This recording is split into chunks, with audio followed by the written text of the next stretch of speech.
Kita ke informasi selanjutnya, pemirsa. Pemerintah terus memperluas pembangunan jaringan gas bumi untuk rumah tangga atau Jargas sebagai upaya menghadirkan energi bersih, efisien, dan terjangkau bagi masyarakat.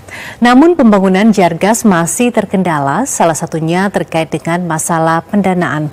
Adanya skema kerjasama pemerintah dengan badan usaha diharapkan dapat mempercepat perluasan akses energi bersih bagi masyarakat. Pemerintah melalui Direktorat Jenderal Minyak dan Gas Bumi Kementerian ESDM terus memperluas pembangunan jaringan gas bumi untuk rumah tangga atau Jargas. Hal ini dilakukan sebagai upaya menghadirkan energi bersih, efisien, dan terjangkau bagi masyarakat. Namun dalam realisasinya, program ini masih terdapat kendala, salah satunya masalah pendanaan. Hal inilah yang menjadi salah satu kekhawatiran tenaga ahli Dirjen Migas Kementerian SDM, Abdullah Solihuddin, dalam sidang promosi doktor dengan disertasinya yang berjudul Implementasi Kebijakan Jaringan Gas Nasional dalam mendorong perekonomian masyarakat pada rumah tangga di Kabupaten Sidoarjo, Provinsi Jawa Timur, di Universitas Profesor Dr. Mustopo Bragama, Jakarta Selatan.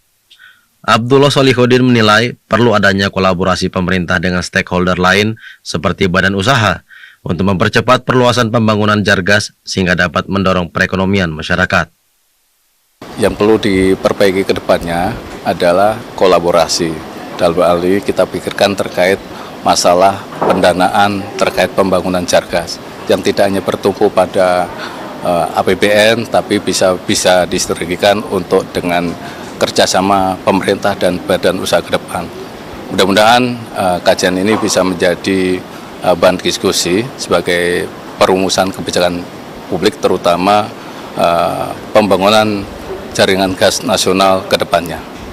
Dirjen Minyak dan Gas Bumi Kementerian SDM, Laude Sulaiman menyatakan, adanya Jargas secara bertahap dapat mengurangi konsumsi gas LPG bagi rumah tangga sehingga subsidi dapat ditekan.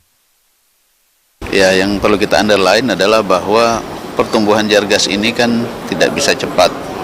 Jadi banyak hal yang perlu kita perhatikan. Salah satu aspeknya adalah aspek pendanaan. Jadi kemampuan APBN juga tentu terbatas untuk mengembangkan terus-menerus Jargas ini. Oleh karena itu kolaborasi diperlukan untuk peningkatan jumlah sambungan rumah dari Jargas ini. Pemerintah melalui Kementerian ESDM tengah merevisi Perpres nomor 6 tahun 2019 tentang penyediaan dan pendistribusian gas bumi melalui jaringan transmisi dan atau distribusi gas bumi untuk rumah tangga dan pelanggan kecil. Adanya revisi Perpres ini diharapkan percepatan pembangunan Jargas dapat segera dilakukan dengan melibatkan peran swasta yang lebih besar melalui skema kerjasama pemerintah dan badan usaha atau KPBU.